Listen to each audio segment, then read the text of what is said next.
बिस्मिल्लाहिर्रहमानिर्रहीम। Second year computer science. Second year हम chapter 4 पढ़ रहे थे, डेटा इंटीग्रिटी एंड नॉर्मलाइजेशन। आज हमने पार्ट 3 है ये चैप्टर 4 का, जो आज हम करने जा रहे हैं, सेकेंड नॉर्मल फॉर्म या 2NF। ये स्टेजेस हमने लास्ट टाइम भी देखी थी कि किस तरीके से हम एक रिलेशन को नॉर्मलाइज करते हैं सबसे पहले, और स्टेप बाय स्टेप हम उसे हायर नॉर्मल फॉर्म्स की तरफ कन्वर्ट करते जाते हैं। आपके सिलेबस में बहरहाल 3NF तक शामिल है। सबसे पहले हम रिलेशन से रिपीटिंग ग्रुप्स रिमूव करते हैं तो वो फर्स्ट NF में कन्वर्ट हो जाता है। फिर हम पार्शियल डिपेंडेंसीज रिमूव करेंगे तो वो 2NF में कन्वर्ट हो जाएगा। उसके बाद हम उससे ट्रांजिटिव डिपेंडेंसीज रिमूव कर देंगे तो वो थर्ड NF में फॉर्म कन्वर्ट हो जाएगा। और फिर हम जो बाकी नॉर्मलीज रह गई हैं, जो फंक्शनल डिपेंडेंसीज से आ गई, उनको रिमूव करते जाएंगे तो फर्दर हायर नॉर्मलाइजेशन फॉर्म्स में रिलेशन कन्वर्ट होता जाएगा।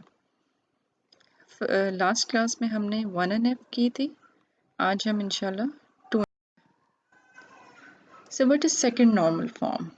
A relation R is in 2NF or second normal form if number 1 it is in 1NF, वो फर्स्ट नॉर्मल फॉर्म में ऑलरेडी हो, एंड फर्दर क्या हो कि every non key attribute is fully functionally dependent on the primary key। Her non key attribute fully functionally dependent हो, पूरी की पूरी प्राइमरी की पर वो फंक्शनली डिपेंडेंट हो। यहाँ अहम बात है फुली डिपेंडेंट, यानी कि वो प्राइमरी की के सिर्फ कुछ हिस्से पे डिपेंडेंट ना हो बल्कि पूरी प्राइमरी की पर डिपेंडेंट हो। हमने लास्ट पिछली क्लासेस में हम पढ़ चुके हुए हैं। अच्छा, तो हम कह सकते हैं सेकेंड नॉर्मल फॉर्म के बारे में कि table is in 2NF if any of these 3 conditions apply. In 3 conditions में से अगर कोई भी एक कंडीशन सेटिस्फाई होती है तो वो टेबल या वो रिलेशन जो है वो फिर सेकेंड नॉर्मल फॉर्म में होता है। क्या कंडीशंस हैं? नंबर 1, द प्राइमरी की कंसिस्ट ऑफ ओनली 1 एट्रीब्यूट। अगर प्राइमरी की में है ही सिर्फ एक एट्रीब्यूट तो जाहिर है उसके फर्दर हिस्से हैं ही नहीं, उस पर कोई पार्शियल डिपेंडेंस नहीं हो सकती, फिर जाहिर है नॉन की एट्रीब्यूट्स उस पर फुली फंक्शनली डिपेंडेंट ही होंगे। अगर तो ऐसा है कि प्राइमरी की में है ही एक एट्रीब्यूट तो फिर वो टेबल जो है वो सेकंड नॉर्मल फॉर्म में है। दूसरी क्या कंडीशन है? अगर तो जो है no non key attribute exist in the relation, relation के अंदर कोई भी नॉन की एट्रीब्यूट है ही नहीं, सिर्फ है ही की, तो फिर जाहिर है उस केस में भी ये नहीं हो सकता कि non key attribute partially dependent हो, क्योंकि नॉन की एट्रीब्यूट तो है ही नहीं। और तीसरी वही हमारी कंडीशन है कि every non key attribute is functionally dependent on the full set of primary की एट्रीब्यूट्स। प्राइमरी की जितने भी एट्रीब्यूट्स हैं, हर नॉन की एट्रीब्यूट उन तमाम के तमाम पर फंक्शनली डिपेंडेंट हो, पार्शियल डिपेंडेंस नहीं होनी चाहिए। बेसिकली अगर पार्शियल डिपेंडेंस है तो फिर सेकंड नॉर्मल टेबल नहीं होगा। इस एग्जाम्पल से हम इसको समझ सकते हैं। इसमें हम देखेंगे कि पार्शियल डिपेंडेंस है। ये एक टेबल है जो स्टूडेंट का रिलेशन है, जिसमें स्टूडेंट आईडी और कोर्स नंबर जो हैं ये प्राइमरी की हैं, और प्राइमरी की यानी कॉम्पोजिट की है। बेसिकली प्राइमरी की 2 एट्रीब्यूट से मिलकर बन रही है, स्टूडेंट आईडी और कोर्स नंबर, और बाकी के जो हैं वो नॉन की एट्रीब्यूट्स हैं, name, department, monthly fee and course date. अब इस टेबल में अगर हम देखें इसकी फंक्शनल डिपेंडेंसीज हम अगर लिखें तो जो नेम, डिपार्टमेंट और मंथली फी के नॉन की एट्रीब्यूट्स हैं ये स्टूडेंट आईडी पर फंक्शनली डिपेंडेंट हैं। यानी अगर हमें स्टूडेंट आईडी पता है तो हम उसका नाम भी निकाल सकते हैं, उसका डिपार्टमेंट भी, मंथली फ़ी भी। फॉर एग्जांपल आप अपने ही उसको इमेजिन करें तो अगर किसी स्टूडेंट का रोल नंबर पता है तो उससे उसका नाम निकाला जा सकता है, उसके सब्जेक्ट्स निकाले जा सकते हैं, उसकी फ़ीस वगैरह ये डिटेल्स हम इससे निकाल सकते हैं। तो नेम, डिपार्टमेंट और मंथली फ़ी जो है इस केस में वो सिर्फ स्टूडेंट आईडी पर फंक्शनली डिपेंडेंट है, और जो कोर्स डेट है वो स्टूडेंट आईडी और कोर्स नेम नंबर दोनों पर फंक्शनली डिपेंडेंट है। हमारी जो की है यहाँ वो कॉम्पोजिट की है, प्राइमरी की, स्टूडेंट आईडी और कोर्स नंबर दोनों से मिलकर बन रही है। तो जो निचली डिपेंडेंस है वो तो फुल फंक्शनल डिपेंडेंस है, लेकिन जो फर्स्ट वाली डिपेंडेंस अगर आप देखें तो it's a partial dependence. Name, department और मंथली फ़ी जो है वो क्योंकि की के तमाम एट्रीब्यूट्स पर फंक्शनली डिपेंडेंट नहीं है, बल्कि की में से एक एट्रीब्यूट पर है और दूसरे पर नहीं है, तो this is a partial dependence, this is a partial functional dependence. ठीक है, ये जब भी होगा तो हमारे पास टेबल जो है वो 2NF में नहीं होगा। 2NF में होने के लिए ज़रूरी है कि फुल फंक्शनल डिपेंडेंस हो, पार्शियल ना हो। की के जितने भी एट्रीब्यूट्स हैं उन सब से पर डिपेंड हो तमाम नॉन की एट्रीब्यूट्स। तो इसको 2NF में कन्वर्ट करने के लिए हमें ये मसला हल करना पड़ेगा, पार्शियल डिपेंडेंस रिमूव करनी पड़ेगी। यहाँ हम पार्शियल फंक्शनल डिपेंडेंस को डिफाइन कर लें तो it would be good. What is partial functional dependence? It exist when one or more non key attributes are functionally dependent on part of the primary key. वो पूरी की पूरी primary की पे नहीं, बल्कि पार्ट ऑफ द प्राइमरी की पर फंक्शनली डिपेंडेंट हो, तब हम इसको पार्शियल फंक्शनल डिपेंडेंस कहते हैं। फुल फंक्शनल डिपेंडेंस कब होती है? जब नॉन की एट्रीब्यूट्स जो हैं वो पूरे के पूरे प्राइमरी की पर डिपेंडेंट है। प्राइमरी की के तमाम एट्रीब्यूट्स पर फंक्शनली डिपेंडेंट हैं तो फुल डिपेंडेंस है। अगर पार्ट ऑफ द प्राइमरी की पर डिपेंडेंट है तो फिर वो पार्शियल डिपेंडेंस है। जो पार्शियल फंक्शनल डिपेंडेंस है, it creates redundancy resulting in certain anomalies when the table is updated.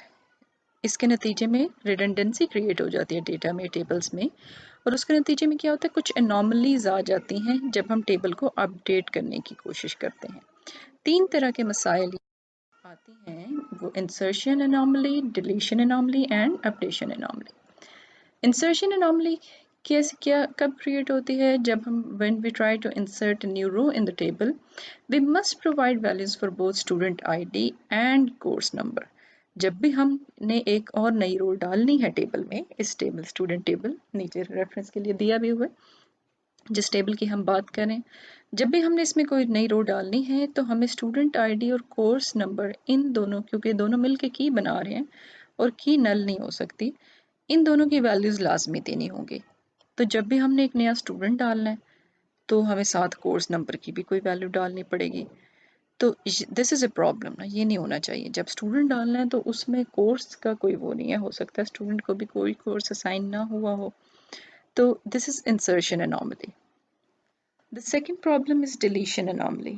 If we delete a row in a table, we lose the information that the student completed a course on a particular date.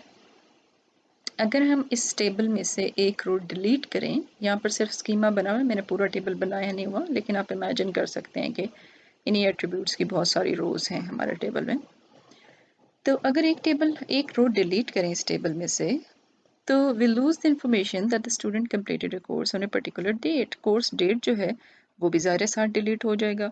तो हमारी ये information loose हो जाएगी कि एक student ने कोई course कब कंप्लीट किया था, कोर्स की डेट क्या थी। तो हमने जब एक स्टूडेंट को डिलीट किया तो साथ उसका कोर्स और डेट, ये इंफॉर्मेशन भी डिलीट हो जाएगी। ऐसा तो नहीं होना चाहिए। This is deletion anomaly. The third problem is modification anomaly. If a student's monthly fee changes, for example, एक student की monthly fee change हो गई, then we must record the change in multiple rows.